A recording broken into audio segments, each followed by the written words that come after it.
আগামী জাতীয় নির্বাচনের দিনক্ষণ ঘোষণা নিয়ে অস্থির না হওয়ায় পরামর্শ এই ব্যাপারে সবাইকে সহনশীল হতে ও ধৈর্য ধারণ করতে বলেছে বিএনপির স্থায়ী কমিটির সদস্য আমির খসরু মাহমুদ চৌধুরী।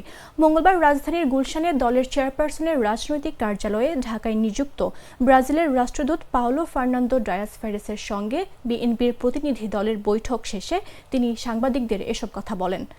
রমজানের আগে নির্বাচনের ব্যাপারে একটা জাতীয় ঐক্যমত আছে, এটা সবারই মতামত একটা। সেই জায়গাতে দ্বিমত কোথাও আছে আমরা মনে করি না, এখানে সবাই ঐক্যমত।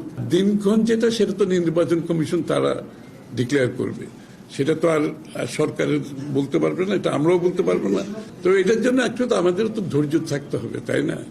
একদম অস্থিরতার মধ্যে সার্বক্ষণিক থাকলে তো চলবে না, একটু তো ধৈর্য ধরতে হবে, জাতিকে একটু সহনশীল হতে হবে। সুতরাং আমার মনে হয় আমাদের মধ্যে আস্থারও একটা ব্যাপার আছে। আমরা যদি একেবারে আস্থাহীন হয়ে যাই, সেটা কিন্তু কোনো, আমি যে কালচারের কথা বলছি, যে সংস্কৃতির পরিবর্তনের কথা বলছি, আমরা সহনশীলতা, পরস্পর রেসপেক্ট থাকা, সেটার জন্য আমরা একটু ধৈর্যও থাকতে হবে, তো তাই না? একদম অস্থিরতার মধ্যে থাকলে তো সমস্যা, এবং এটা কোনো জাতির জন্য এটা কাম্য না, একটা অস্থিরতার মধ্যে দিন কাটানো।